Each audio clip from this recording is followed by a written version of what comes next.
बिस्मिल्लाहिर्रहमानिर्रहीम। अस्सलाम वालेकुम नाज़रीन, लाइव डॉक्टर शाहिद मसूद के साथ मैं हुनाला अली।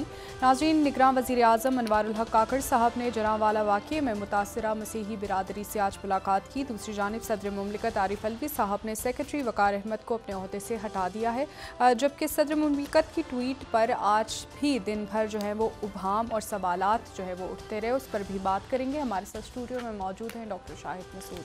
अस्सलाम वालेकुम डॉक्टर साहब। वालेकुम जी, आपको डॉक्टर साहब, सदर मुमलिकत के ट्विटर पैगाम के बाद जो सवालात का सिलसिला है वो आज दिन भर भी जारी रहा और बड़े सवालात उठाए भी गए सहाफ़ी बिरादरी की जानिब से भी और जो सियासी हमारी जमातें हैं उनकी जानिब से भी।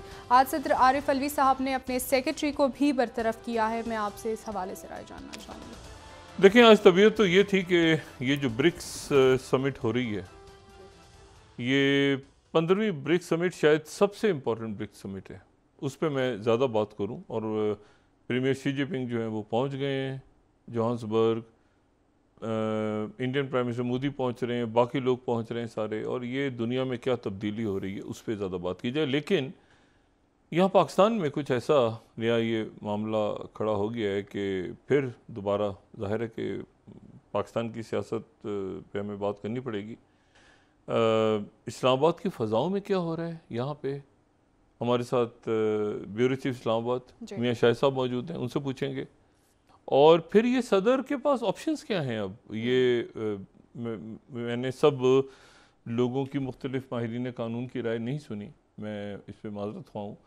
या ये है कि आगे क्या होने जा रहा है। क्या वो कोई कह रहा है इस्तीफ़ा दे दें, कोई इस्तीफ़ा नहीं दें, कोई कह रहा है इंक्वायरी कराएँ। वो वकार साहब ने भी जवाब दे दिया, ये हो गया वो। तो मामलात किस तरफ जा रहे हैं। तो मैं ज़रा गुफ्तगू पहले तो मियाँ शाहिद साहब से पूछता हूँ कि मियाँ शाहिद साहब इस्लामाबाद की फ़ज़ाओं के बारे में बताएं, फिर मैं शाखावर साहब से इसकी कानूनी सूरत हाल का पूछूंगा। जी मियाँ शाहिद साहब, इस्लामाबाद में क्या हो रहा है। डॉक्टर साहब देखें, ये हुकूमत जो निगरान हुकूमत आई है ये बनी थी 11 अगस्त को। 11 अगस्त से लेकर कल तक तो इस्लामाबाद की फ़ज़ाएँ जो थीं वो खाली खाली थीं और सिर्फ मिलना गिलना जो है वो चल रहा था। लेकिन कल से जो है इस्लामाबाद की फ़ज़ा वो एक तनाज़े के ज़द में है। हर कोई जो है वो ट्वीट की बात कर रहा है, जो सदर साहब ने ट्वीट किया है, और सदर ममलकत का ट्वीट हर जगह ज़ेर बहस है। मैं कल से लेकर अगर आज तक अब तक की पल्स जो है वो इस्लामाबाद की दारुल खिलाफे की दूँ तो हर तबका, जितने भी तबकात हैं इस्लामाबाद में, वो ब्यूरोक्रेसी हो, वो ताजर हों, वो आम बंदा हो, वो कहीं भी नाई की दुकान पे बैठे हुए लोग हों या राह चलते हुए लोग हों, सारे के सारे ट्वीट पर बात कर रहे हैं कि ट्वीट सदर साहब ने किया, ये क्या हुआ, सदर से धोखा कैसे हो गया, क्या सदर ने अपने साथ खुद धोखा किया या अपने साथ खुद उनको हाथ हो गया, या उनके साथ अगर धोखा हुआ तो कैसे हुआ। ये सारा ये मामला जो है वो ज़ेर बहस है। और कुछ लोग कह रहे हैं सदर साहब को इस्तीफ़ा दे देना चाहिए, कुछ कह रहे हैं सदर साहब को इस्तीफ़ा ले लिया जाएगा।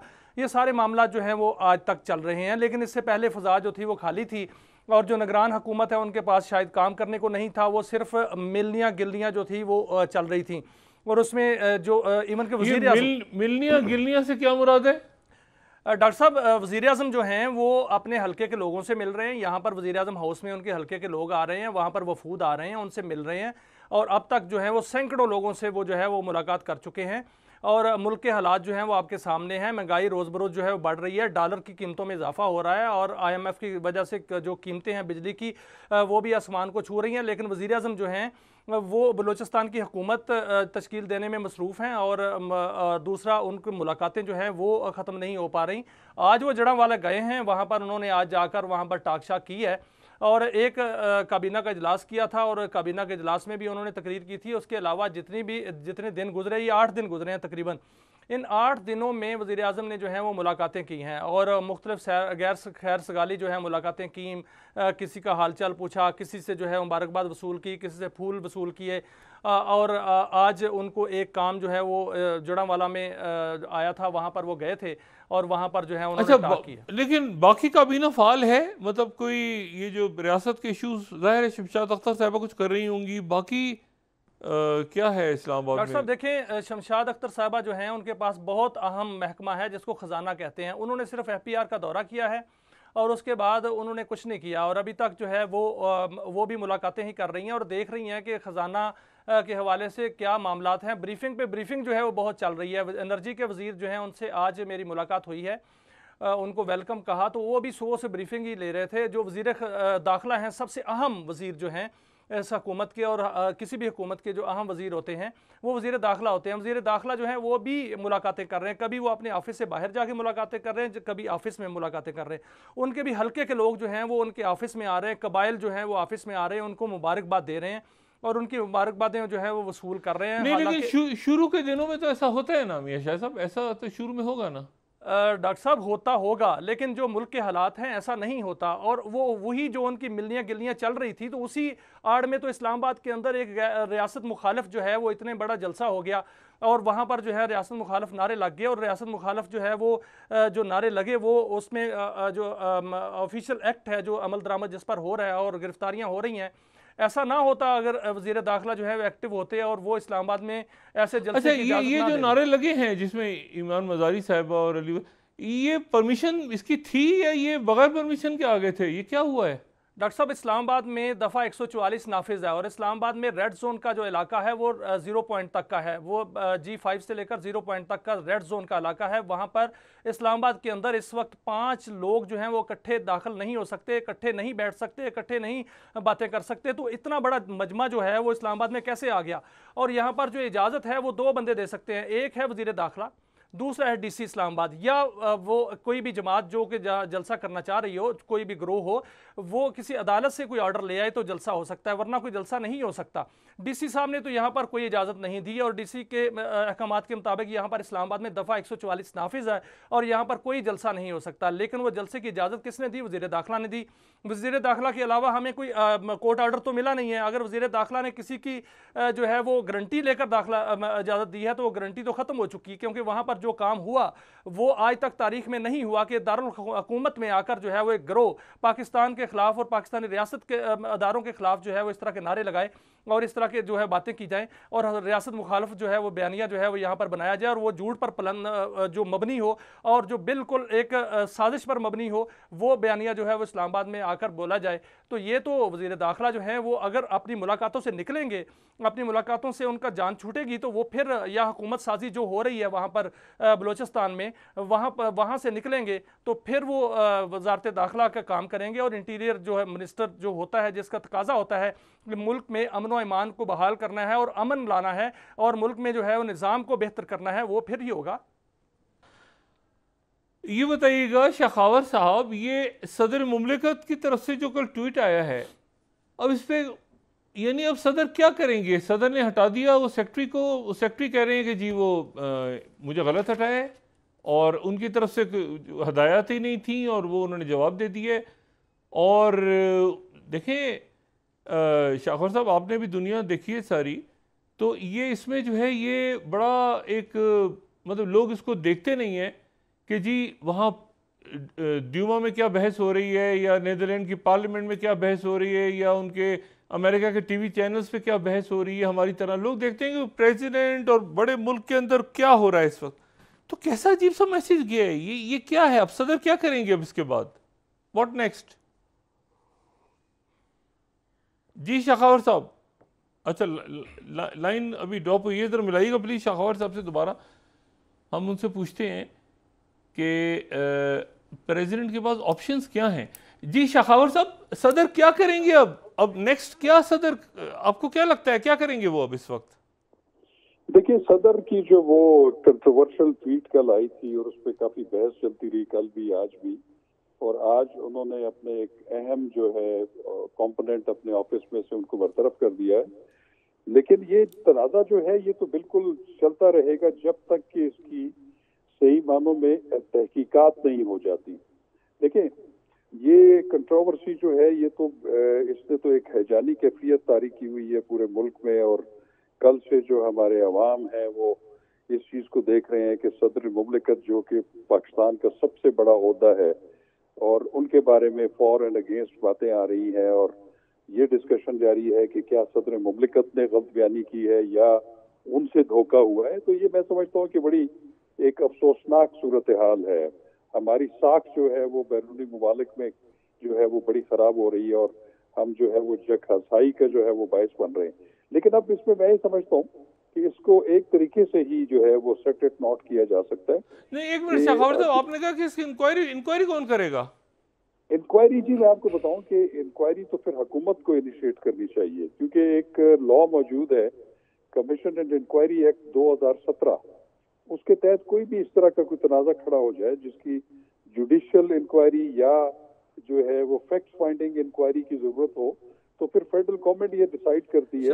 अगर वो जुडिशियल इंक्वायरी कराना चाहे तो फिर वो उस लॉ को इन्वोक करते हुए चीफ जस्टिस ऑफ पाकिस्तान को लिख सकते हैं कि हमें एक जज जो है या दो जितने भी हैं वो हमें फराहम किए जाएं, ताकि वो इन TORs के ऊपर जुडिशियल इंक्वायरी करें और उसकी रिपोर्ट जो है वो फिर गवर्नमेंट को दें और उसकी रोशनी में जो है उसकी तहकीकात को आगे बढ़ाया जाए।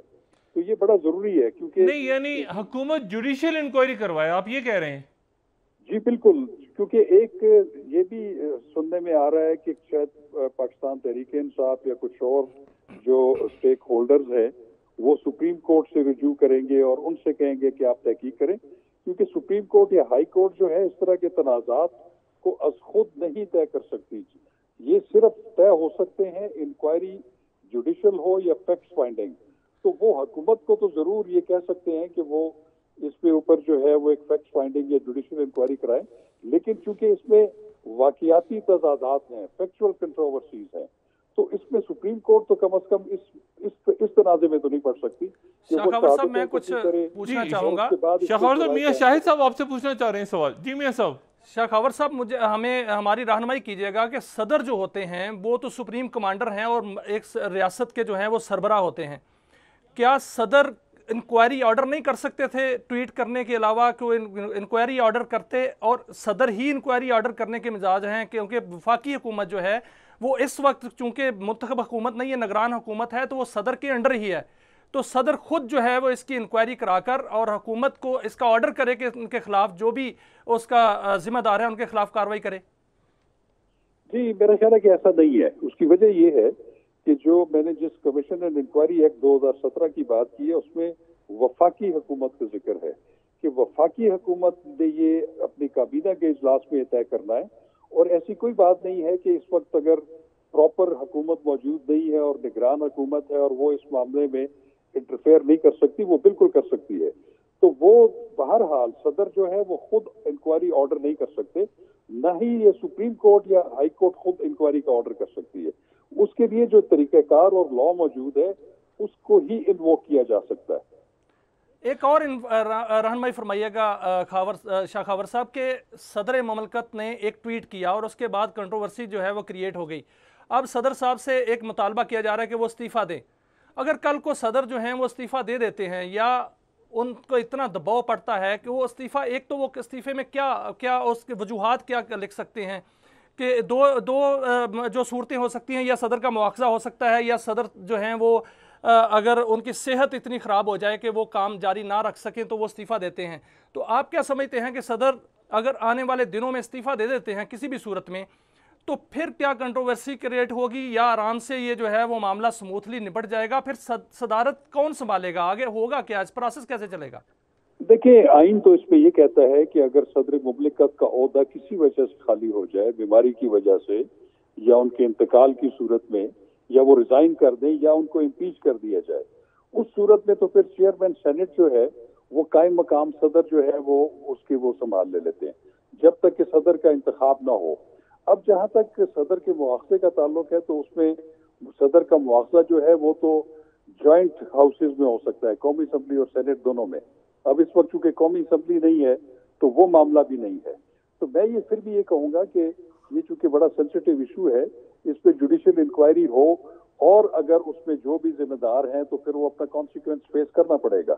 लेकिन एक चीज मैं आपको बताऊं कि एक प्रेसिडेंट ऑफ पाकिस्तान जो है उन्होंने आर्टिकल 75 के तहत जब उनके पास बिल आया, जब दोनों हाउसेज ने उसको अप्रूव कर दिया, तो उनके पास ऑप्शंस तो दो ही थी। एक तो ये थी कि वो 10 दिन के अंदर अंदर उस बिल पे दस्तखत कर दें, और दूसरा ये है कि अगर उनको एतराज है तो एतराज को लिख कर उस पर जो रिजर्वेशन हैं वो उसको रिकंसिडरेशन के लिए जो है वो फिर पार्लियामेंट में भेज दे। फिर पार्लियामेंट का जो मुश्तरका इजलास है अगर वो फिर भी वही लॉ पास कर देता है तो फिर उन पे 10 दिन के अंदर अंदर बाइंडिंग है। अब एक चीज जो है वो उसकी आइन में जो है वो उसका कोई एक्सप्रेस प्रोविजन नहीं है कि वो जो पहली ऑप्शन है कि उन्होंने 10 दिन के अंदर अंदर दस्तखत करना है, तो अगर वो दस्तखत नहीं करेंगे तो उसके क्या इम्प्लीकेशंस होंगी, इसके बारे में आइन जो है वो बिल्कुल खामोश है। उस पे जो वजारत कानून है वो शखावत साहब, मैं आपसे ये सवाल को 50 दफा पूछ चुका हूँ, जब मुल्क में कोई बहरान पैदा होता है आइन खामोश क्यों हो जाता है? जब आइन मतलब आइन की जब जरूरत पड़ती है आइन खामोश हो जाता है। तो आर्टिकल 75 जो है ना, इसमें एक तरमीम की थी जब 18वीं तरमीम हुई थी 2010 में। उसमें पहले जो सदर मुमलिकत के पास जो बिल जाता था वो 30 दिन का टाइम उसमें मुकर्रर था, लेकिन उसको फिर बाद में 10 दिन कर दिया गया। लेकिन ये भी एक्सप्रेस प्रोविजन होनी चाहिए थी। अब जो 10 दिन के अंदर अंदर अगर वो डिसाइड नहीं करेंगे, वो सूरत में है कि जब पार्लियामेंट का मुश्तरका इजलास दोबारा उस लॉ को जो है एंडोर्स कर दे, तो फिर सदर के पास और कोई ऑप्शन नहीं है, या तो 10 दिन के अंदर अंदर उन्होंने असेंट करना है। इस वक्त जो है ये कानून बन चुका है या ये कानून नहीं बना या कहीं दरमियान में अटका हुआ? इस वक्त क्या हालात हैं, इस वक्त क्या है कानूनी पोजीशन? देखिए गवर्नमेंट ने जो है वो तो इसको गजट नोटिफाई कर दिया है, उसके हिसाब से तो कानून तो वारिज़ वजूद में आ गया है। अब वो कानून किसी जो है वो ज़ाब्ते की कार्रवाई के बगैर आया है, इसको तो फिर बाद में देखा जा सकता है, या तो फिर इसको आला अदलिया जो है वो देख सकती है इसको। लेकिन अभी जो सदर मुमलिकत का ट्वीट है वो इसमें दो बातें करता है। एक तो उन्होंने कहा कि मैंने बगैर दस्तखत के अपने अमले को कह दिया कि इसको वापस भेज दिया जाए ताकि ये गैर मौसर हो जाए, लेकिन साथ ही साथ वो फिर ये भी कह रहे हैं कि मैं उनसे माफी का ख्वास्तगार हूँ कि जो इस लॉ के बनने के नतीजे में उससे अफेक्ट होंगे। तो फिर एक तरफ तो वो कह रहे हैं कि लॉ बन गया है, और दूसरा वो उस पर ये एक्यूज कर रहे हैं कि उनके अमले ने उनके साथ धोखा दिया है और उन्होंने उसको जो है वो हाँ, यानी उन्होंने तस्लीम कर लिया कि लॉ बन गया है, लेकिन वो मतलब वो लाइल्म थे, मतलब इस तरह यानी उन्होंने ये इंडोर्स कर दिया कि लॉ बन चुका है। मैं एक बात जरूर कहूंगा कि सदर मुमलिकत के पास जो दो ऑप्शंस थे वो दोनों उन्होंने एक्सरसाइज नहीं किए। एक ऑप्शन जिसके बारे में आइन खामोश है, वो उसका सहारा जरूर लिया उन्होंने कि मैंने बगैर दस्तखत के इसको हिदायत की थी कि वापस कर दिया जाए, जो वजारत कानून ने उसको बतौर कानून जो है वो नोटिफाई कर दिया। तो ये एक बहुत बड़ा तजाद है। अच्छा, मैं आपकी तरफ दोबारा आता हूँ जरा। ये मियाँ शाहिद साहब, ये हमारे बड़े मुमताज़ तज़कियाकार हैं बहुत सारे, जैसे हामिद मीर साहब ने, ये वो रिपीटेडली बात कर रहे हैं कि कोई एहतसाब वगैरह होने जा रहा है इस्लामाबाद में, कोई ऐसी बातें भी फ़ज़ाओं में हैं। ये आपने कोई सरगोशियाँ या कोई गुफ्तगू सुनी इस किस्म की? कोई ऐसा भी मामला चल रहा है यहाँ पे? डॉक्टर साहब, हामिद मीर साहब बिल्कुल ठीक कह रहे हैं, और उससे पहले आप इसका जिक्र कर चुके हैं और अपने प्रोग्राम के अंदर भी। मैं इसको एहतसाब नहीं कहूँगा, मैं इसको बल सफाई का नाम देता हूँ। बल सफाई होने जा रही है, और ख़बर यह है कि बल सफाई होने जा रही है और बड़े पैमाने पे होने जा रही है, और इसमें बिला तफरीक होने जा रही है। इसमें जो करप्ट होगा वो बह जाएगा इस बल सफाई में, उसको बल सफाई उसकी जो है बल निकाल दी जाएगी। क्योंकि पाकिस्तान ने, रियासत ने फैसला किया है कि पूरी दुनिया को जो पाकिस्तान का चेहरा है वो एज ए करप्ट नेशन नहीं दिखाना, और अब जो है वक्त आ गया है कि पूरी दुनिया में पाकिस्तान नीट एंड क्लीन चेहरे के साथ जाएगा, और पूरी दुनिया ये कहेगी कि पाकिस्तान एक बेहतरीन मुल्क है और यहाँ पर करप्शन नहीं है, यहाँ पर करप्शन नहीं है। जो करप्ट थे उनको अंजाम तक पहुँच चुके हैं। तो अभी ये सिलसिला शुरू होने वाला है, ये खबर बिल्कुल दुरुस्त है। और अभी जो है वो चंद दिन बाद देखेंगे कि नैब भी एक्टिव होगा, FIA एक्टिव होगा, और एंटी करप्शन जो है वो एक्टिव होगा। जितने भी एहतसाब के अदारे हैं, जो जहाँ जहाँ जिनका अपना अपना जो है मैंडेट है, वहाँ पर जो है वो एहतसाब बड़े ही सख्त अंदाज से और बेहतरीन अंदाज से जो है शुरू होगा, और अक्रॉस द बोर्ड होगा। उसमें लेकिन हो तो रहा है ना, तहरीक इंसाफ के ऊपर हो तो रहा है ना इस वक्त। देखिए डॉक्टर साहब, नहीं, ये तहरीक इंसाफ नहीं, अब ना तहरीक इंसाफ, ना पीपल्स पार्टी, ना नून लीग, ना दीगर लीग्स, कुछ नहीं। अब सिर्फ करप्ट के जो है ना, वो जो करप्ट्स हैं उनके खिलाफ एहतसाब होगा। वो किसी भी पार्टी से ताल्लुक़ रखता है वो इसकी जद में आएगा, और वो जो उसने करप्शन की है वो भुगतेगा। अगर वो मनी लॉन्ड्रिंग की है तो वो भुगतेगा, अगर उसने कोई करप्शन गबन किया है तो वो भुगतेगा, अगर किसी मोटरवे में कोई प्रॉब्लम गबन हुआ है तो वो भुगतेगा, अगर किसी आटा स्कीम में या किसी फंड्स में जो गबन हुआ है, या कर्जा लेने में हुआ है, या जितने भी मंसूबे हैं उनमें जितना भी गबन हुआ है, जो कि पूरी दुनिया जो मालियाती अदारे हैं वो पाकिस्तान पर इतराज़ लगाते हैं कि पाकिस्तान में जो मंसूबे शुरू किए जाते हैं उनमें पैसे मांगे जाते हैं, उसमें गबन होते हैं, इसलिए वो हम पर इतमाद नहीं करते। तो जो भी करप्ट होगा वो इस जद में आएगा, और जब वो अपना अपना जो है वो भुगत के और पाकिस्तान को जो लूटा है वो वापस करके, तो फिर जो है वो आगे मामलात बढ़ेंगे। और ये खबर जो है वो बिल्कुल दुरुस्त है और ऐसा होने जा रहा है। शखावर साहब, आप भी कुछ ऐसा सुन रहे हैं कि कुछ लोग आपका तो फिर बड़ा फायदा है, कई मुवक्किलीन आपसे रब्ता करेंगे फिर? डॉक्टर साहब, हम तो ये बिला जो है ना तफरीक और बेलाग जो एहतसाब है उसकी बातें तो हम बड़े अरसे से सुन रहे हैं। अच्छा। ये जो अगर ऐसी सूरत हाल है भी है कि अगर स्टेट ने डिसाइड कर लिया है कि हमने इस मुल्क में से करप्शन का खात्मा करना है, तो मेरा ख्याल है कि उसके लिए फिर ऐसे कवानीन की जरूरत है, ऐसे इदारों की जरूरत है कि जो बिल्कुल गैर जानिबदार हों। अभी अनफॉर्चुनेटली हमने जितने भी एंटी करप्शन के इदारे देखे हैं, चाहे वो नैब है, चाहे वो FIA है, चाहे वो सूबाई एंटी करप्शन एस्टेब्लिशमेंट्स हैं, तो उसमें हमने तो आज तक नहीं देखा कि उसमें क्या ऐसी ड्रॉस्टिक जो नहीं है। लेकिन क्या आप ये बात सुन रहे हैं कि एहतसाब होने जा रहा है? आप कहीं सुनिए बात की? मैं मियां शाहिद साहब ये बता रहे हैं, जैसे कि आप हामिद मीर साहब के हवाले से आपने बात की है। देखिए, एहतसाब के लिए जो है ना, एक एहतसाब के गैर जानिबदार इदारे और कवानीन जो है वो लाने जरूरी है। अब ये कवानीन जो है ऐसे कौन बनाएगा? अब कौमी असम्बली तो है नहीं है इस वक्त, तो केयर टेकर गवर्नमेंट है, और वो कवानीन मौजूद है सर, कवानीन मौजूद है, उसको इम्प्लीमेंट करना है और उसका इम्प्लीमेंट करने का वक्त आ गया है। तमाम तर होमवर्क कंप्लीट हो गया है। जो भी काम किसी ने करप्शन की है उसके कवानीन तो मौजूद हैं, आप तो बेहतर जानते हैं। और वो कवानीन का अमल दरामद अगर नहीं होता और उसका सही इस्तेमाल नहीं होता, वो एक अलग बात है। कवानीन बड़े सख्त कवानीन यहाँ पर मौजूद हैं और वो कवानीन पर अमल दरामद जो है वो शुरू हो जाएगा। और अब गैर जानिबदार एहतसाब की बातें जो हो रही हैं वो इसीलिए हो रही हैं कि कोई पार्टी, कोई सियासत, कोई किसी किस्म की जो है जानबदारी नहीं होगी, अक्रॉस द बोर्ड होगा और गैर जानबदार और एहतसाब होगा, बेरहम एहतसाब होगा, जिसको एहतसाब कहते हैं। नहीं लेकिन मियां साहब, बहुत से लोग तो बाहर चले गए हैं। सियाने लोग तो बाहर चले गए हैं डॉक्टर साहब, लेकिन बाहर से लाया भी जा सकता है अगर एहतसाब। अच्छा, आप ये कहना चाह रहे हैं कुछ पकड़े जाएंगे, कुछ मारे जाएंगे, कुछ भागते हुए पकड़े जाएंगे, जो भाग गए हैं वो वापस लाए जाएंगे, ये जुमला तो नहीं आप कहीं कहना चाह रहे हैं? देखिए सर, जब एहतसाब होना है और बेलाग होना है, तो फिर एहतसाब जब होना है कि उसके नतीजे में बाहर से लोग लाए जा सकते हैं। बड़े बड़े जो बाहर से आपने देखा कि पाकिस्तान में इससे पहले जो मुजरम बाहर से लाए जाते हैं, वो क्यों लाए जाते हैं? उनको इसीलिए लाया जाता है कि उनके खिलाफ जब साबित हो जाता है तो फिर लाएगी रियासत उनको। हमारे कवानीन मौजूद हैं, बाहर से हमारे मुआहदे भी मौजूद हैं इस तरह के। और जब हमने उन करप्ट लोगों को पकड़ना है तो फिर उनको पकड़ने का तरीका यही है कि तमाम कवानीन जो है वो गैर जानबदार होकर और उनको मुकम्मल तौर पर मिनोवन उसका अमल दरामद कर दिया जाए। और यही सबका मुतालबा भी है और ये मुतालबा पूरे होने जा रहा है और रियासत अपनी पूरी कुव्वत से जो है वो इसको पूरा करने जा रही है।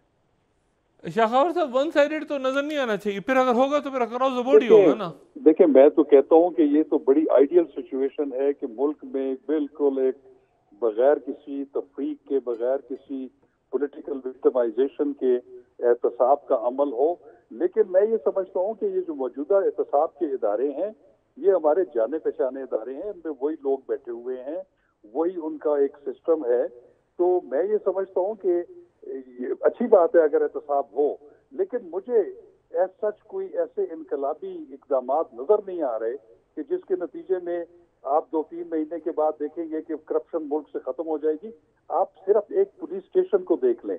क्या पुलिस स्टेशन में एक SHO जो 16 ग्रेड का अफसर है, उसको आप तनख्वाह जो है वो लाख रुपया भी नहीं देते, उसको स्टेशनरी, उसको लॉजिस्टिक्स, उसको अपने जो उसमें मुलाजमीन है उनके लिए आने जाने का बंदोबस्त नहीं है।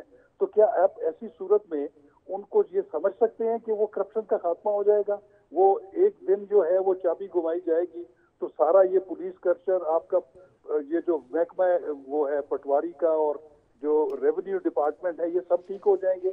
आज भी मैं आपको ये एक जो है चैलेंज करता हूँ कि आप किसी भी अपने प्लॉट की रजिस्ट्री के लिए चले जाएं और रजिस्ट्रार ऑफिस में पैसे दिए बगैर आप रजिस्ट्री करवा लें या पैसे दिए बगैर आप बिल्कुल ठीक है फर्द निकाल लें, तो ये एक वैसी बड़ी यहाँ भीख मांगनी हो किसी चौरंगी पे खड़े होके, उसके लिए भी पैसे देने पड़ते। कोई सब्जी वाले ने गरीब ने ठेला लगाना, उसका भी पैसा देना पड़ता है। अदालतों में चले जाएं आप, डिस्ट्रिक्ट कोर्ट्स में जब तक पैसे नहीं देंगे आपको नकल नहीं मिलेगी, मुसद्दका नकल नहीं मिलेगी, तो आप छोड़ दें इस बातों को। ये बातें बड़ी अच्छी हैं, खूबसूरत बातें हैं, लेकिन इसके लिए आपको पूरा एक माहौल बनाना होगा, एक नया मुआशरा तश्कील देना होगा, ड्रास्टिक चेंजेस लानी मियां साहब क्लोजिंग रिमार्क्स, ये एहतिसाब की बातें तो पहले भी हो चुकी हैं, ये क्या वाकई मतलब अब तो मैं नहीं कर रहा, अब आप कह रहे हैं, मैंने तो ज़रा खामोश हो गया हूँ, मैं इस पर नहीं ज़्यादा बात करता, पिछले चंद साल जैसे गुजरे हैं। जी देखिए डॉक्टर साहब, शाखावर साहब बिल्कुल ठीक कह रहे हैं, ऐसा होता रहा है और हो भी रहा है, और हर जगह पर जो है वो करप्शन है, और इससे पहले जो है वो एहतिसाब के नाम पर जो है वो जानबदारियां देखने में आई हैं। लेकिन रियासत ने अगर फैसला कर लिया है तो ऐसा हो सकता है, क्योंकि रियासत जो है नहीं, आप कह रहे हैं फैसला कर लिया है, फैसला करना है, रियासत ने फैसला कर लिया है कि यानी आप एक खबर दे रहे हैं कि फैसला हो चुका है। बिल्कुल डॉक्टर साहब, रियासत ने फैसला कर लिया है कि करप्ट अब इस मुल्क में नहीं रहेगा। अब करप्ट जो करप्शन है उसका नहीं, यानी एक गरीब चौकीदार या ठेले वाला वो भी नहीं रहेगा, या कोई बड़े मगरमच्छ पकड़ेंगे? देखिए सर, बड़े मगरमच्छ पकड़े जाएंगे ना तो सब फड़े जाएंगे, तो फिर जो नीचे वाली करप्शन है ना वो खुद ब खुद खत्म हो जाएगी। जो एसडीओ है या एक अहलकार जो है वो करप्शन तब करता है जब वो देखता है कि उसका ऊपर अफसर जो है वो करप्शन कर रहा है। एक वजीर जो है जब वो करप्शन करेगा तो फिर जो है वो नीचे सारे का सारा जो पूरे का पूरा महकमा करप्ट हो जाएगा। अच्छा, तो जब तो आप ये खबर दे रहे हैं कि रियासत ने फैसला कर लिया है? रियासत ने डॉक्टर साहब फैसला कर लिया है, रियासत ने फैसला कर लिया है कि अब पाकिस्तान जो है वो इस तरह नहीं चलेगा कि हम करप्शन के साथ साथ चलें, और ये भी हो कि हम लोगों से पैसे मांगें और लोगों की बातें भी सुने और पूरे दुनिया की बातें सुने कि आप तो करप्ट हैं। ऐसा नहीं, अब रियासत ने फैसला कर लिया है कि हम वो दुनिया को चेहरा दिखाएंगे कि हम लोग करप्ट नहीं हैं, जो करप्ट हैं। Closing remarks. मेरी तो बहुत दुआ है कि जो मियां शाहिद साहब खबर दे रहे हैं ये सच हो, लेकिन ये जो हमारा पूरा निजाम नीचे से ऊपर तक जिस तरीके से उसकी कंपोजिशन है और जिस तरह रिश्वत जो है वो नीचे से लेकर ऊपर तक टॉप लेवल तक जाती है, अगर तो ये ठीक हो जाएं और वाकई उस जगहों पे फरिश्ते आ जाएं और ऐसे लोग आ जाएं जिनको करप्शन के लिए किसी पैसे की जरूरत नहीं है और वो इतने साहिब हैसियत हैं, तो फिर तो मैं समझता हूँ कि ये बात हो सकती है। लेकिन इन गिवन सर्कमस्टांसेस मेरी ख्वाहिश है, आपकी भी ख्वाहिश हो सकती है, हर एक की ख्वाहिश हो सकती है, लेकिन ये जो मौजूदा निजाम है हमारा, जब तक उसको आप ठीक नहीं करेंगे, उसको सिस्टम हैज टू गो। बहुत शुक्रिया शाखावर साहब और मियां शाह साहब, आपका बहुत शुक्रिया, थैंक यू वेरी मच जी। अच्छा, ये तो मतलब है कि मामलात, इसका मतलब है कि मैं तो देखें घूमता घामता इधर से साउथ चाइना सी और उधर से आज़रबाईजान और अफ्रीका और नाइजर वाइजर के निकला हुआ था पीछे, तो ये कुछ अजीब से सूरत हाल है। लेकिन मियां साहब ने एक अच्छी खबर दी है, अच्छी खबर दी कि रियासत ने फैसला कर लिया है, रियासत ने फैसला कर लिया है, और उनको वही था कि कुछ पकड़े जाएंगे, कुछ भाग जाएंगे, कुछ वापस लाए जाएंगे, कुछ इस तरह की बात उन्होंने की। तो मुझे भी कुछ भूली बसरी यादें आ रही हैं इसमें, मेरे ख्याल से वक्फा नहीं, मैं सोचता हूँ फिर उसके बाद बात करते हैं। ठीक है नाज़रीन, यहाँ पर एक ब्रेक हमारे साथ रहेगा।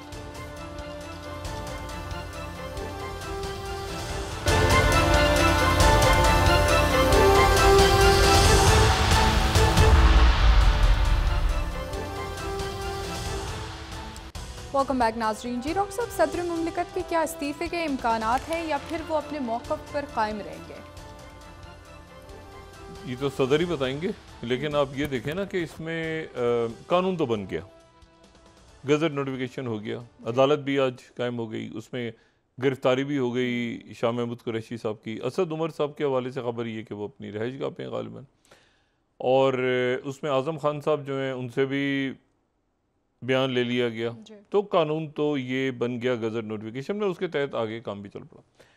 सवाल ये है कि अब इसके इंक्वायरी का ऑर्डर कौन देगा, ठीक है, क्योंकि सदर इस पे इंक्वायरी तो उन्होंने ज़ाहिर है कि हटाया एक स्टाफ मेंबर को, उनका भी जवाब आ गया वापस, और हुकूमत उस पर इंक्वायरी करेगी, तो हुकूमत भी ख़ुद कैसे इंक्वायरी करेगी, तो हुकूमत भी यकीनन कोई कमेटी, फैक्ट फाइंडिंग, कोई जुडिशल इंक्वायरी ऐसी कोई रिक्वेस्ट करेगी, लेकिन उसमें फिर टाइम लगेगा। इस दौरान ये कानून तो चलता रहेगा अपनी जगह, और इसके ज़ाहिर है इसकी कार्रवाई तो चलेगी आगे। लेकिन असल जो बात है ना वो ये है कि इसका तासुर क्या गया दुनिया में, इसका तासुर अच्छा नहीं गया, और मेरा ख्याल है कि आरिफ अलवी साहब जो हैं वो ज़ाहिर है कि वो इसमें बीट रिपोर्टर्स हैं जो ईवान सदर कवर करते हैं, उनसे वो बात कर लेते, या एक लाइट सी मीडिया टॉक करते हैं, आपने देखा ना कई दफ़ा वो सोर्सेज के हवाले से ऑफ द रिकॉर्ड बात हो जाती है, वो फिर आ जाती है सामने, तो वो इस तरह से कुछ। लेकिन जो ट्वीट है ना, ट्वीट के नतीजे में देखें, मतलब हम यहाँ बैठे हैं तो अब बाइडन का ट्वीट हम देखेंगे ना, अब उनके फॉक्स टीवी पे क्या डिस्कशन चल रहा है, हमारे जैसे लोग क्या बैठ के डिस्कस कर रहे हैं उनके मुख्तलिफ ट्वीट चैनल्स पे, नोबडी बॉदर्स। लोग ट्वीट जो है उसको बहुत एहतियात से बहुत, तो उन्होंने जब ये कहा है तो इसमें वही वाली बात है ना कि उन्होंने कहा मैं माजरत चाहता हूँ, लेकिन मेरे स्टाफ ने कहा नहीं, कि स्टाफ उनके अगेंस्ट जवाब दे रहा है कि जी अच्छा जी आप इंक्वायरी करवाएं। तो वो अब एक अजीब सी सूरत बनी हुई है। अच्छा, इस हफ्ते तोशा खाना भी लग गया है, साबिक चेयरमैन, साबिक वज़ीर आज़म। अब कई लोगों ने तो नाम लेने शुरू कर दिया, लेकिन हम पे जो, मुझ पर तो बहुत ही ज़्यादा मेहरबानी, इसलिए तो हम तो दूध का जला छाछ भी मुँह के पीता है, बल्कि पीता ही नहीं है इन दिनों। तो बात यह है कि वो जो है, हम तो उसी तरह बात करते हैं अभी भाई हटो बचो हटो बचो, तो वो उनका केस लग गया तोशा खाना, और तोशा खाना का केस लगा है, और इस हफ्ते जो है वो ये नैब तरमीम भी है। और वही जो मैं बात कह रहा हूँ, अच्छा साथ ही ये खबर दे रहे हैं, अच्छा ये हामिद मीर साहब ने बात की, ये जावेद चौधरी साहब ने भी गालिबन बात की, ये और भी लोग बात कर रहे हैं, लेकिन मैं चूँकि वो इन दिनों आपको पता है ना फ़िलिपीन में जो अमेरिकन बेसेस हैं वो, और ये जो नाइजर, देखिए ना अभी आज ये खबर कितनी खौफनाक है कि नाइजीरिया ने कहा है कि उनका जो बॉर्डर क्लोज है, मैं 5th स्लाइड यहाँ कोट कर दूँ, उनका जो नाइजीरिया का जो मतलब हज़ारों लोग मर जाएंगे अगर ये बॉर्डर क्लोज रहा। फ्रांस 24 ये खबर दे रहा है, क्योंकि नाइजर ने बॉर्डर क्लोज कर दिया है ना नाइजीरिया के साथ। ब्रिक्स का इजलास हो रहा है और पहुंचना शुरू हो गए हैं, अभी शी जिनपिंग रात को पहुंच जाएंगे, कल प्राइम मिनिस्टर मोदी पहुंचेंगे, परसों और रहनुमा पहुंचने शुरू हो जाएंगे, इसकी एक्सपेंशन होने जा रही है, इसमें क्या क्या डिस्कशन होता है, क्या इनकी मीटिंग होती है नहीं होती। एक ये तासुर उभर रहा है, ये मेरी काफ़ी लोगों से बात हुई है, एक तासुर उभर रहा है कि कोई डील ऐसी कर ली है मोदी सरकार ने जिसके तहत वो मतलब है कि शो ये करेंगे पब्लिक के सामने कि हमारे मामला ठीक हो गए हैं, लेकिन असल में वो लैंड चला गया हाथ से, चाइना के साथ चला गया, और उसकी बेस के ऊपर वो मुलाकात हो गई, ये हो गया, हम लड़े। ये एक बड़ी खौफनाक स्टोरी कहीं डेवलप हो रही है, जो शायद किसी बाहर के मीडिया में या इंडिया में कहीं ना कहीं आने वाले दिनों में सवाल उठेगा कि भाई आपने दोकलाम के ऊपर क्या किया, फिर बाद में उनकी मुलाकात, ये ज़ाहिर 2020 मई के बाद पहली मुलाकात उनसे, लेकिन सवाल उठेगा कि क्या आपने डील की है कोई, ठीक है, आप खामोश हैं और आपने कोई अपने मामला तय करने के लिए मुलाकात हो गई, ये हो गया वो हो गया, फिर कहानी नाराज़गी आगे पीछे कर कर आके क्या आपने वो सरेंडर कर दिया वो पूरा इलाका। ये एक इशू उठने वाला है इंडिया के लिए, तो उनको बड़ा केयरफुल रहना है, क्योंकि ये तासुर बन रहा है कि भाई आपकी क्या मुलाकात होती है, आप कहते हैं कुछ नहीं हुआ, वो आगे आते जा रहे हैं आगे आते जा रहे हैं, तो क्या डील तो नहीं हुई, सरेंडर ऑफ द सेंचुरी तो नहीं कर दिया उन्होंने। तो ये एक इशू। दूसरा ये है कि ईरान के लिए एक बड़ी इंटरेस्टिंग खबर ईरान के हवाले से, अच्छा, और वो उनकी मेहर न्यूज़ एजेंसी खबर दे रही है 8वीं स्लाइड, वो कह रहे हैं कि ईरान के फ्रोजन एसिड्स जो हैं, यानी जो मंजमद असासे, वैसे तो 79 में जब इनकलाब आया था उनके बहुत सारा पैसा दुनिया में जो पड़ा हुआ था मंजमद हो गया, कुछ छोड़ दिया, कि जब उनकी बातचीत अच्छी होती है, कोई बिजनेस हुआ तो छोड़ दे, फिर उसको पकड़ लेते हैं, फिर वो एग्रीमेंट होता है। तो ये जो मेहर न्यूज़ एजेंसी है ईरान की, वो कह रही है कि Iranian frozen assets transfer to Switzerland, यानी वो कहाँ से भेजे हैं, साउथ कोरिया से, जापान में है, साउथ कोरिया में है, चाइना में है, अमेरिका में, यूरोप में, सारे वो फ्रोजन है, फ्रीज किए हुए।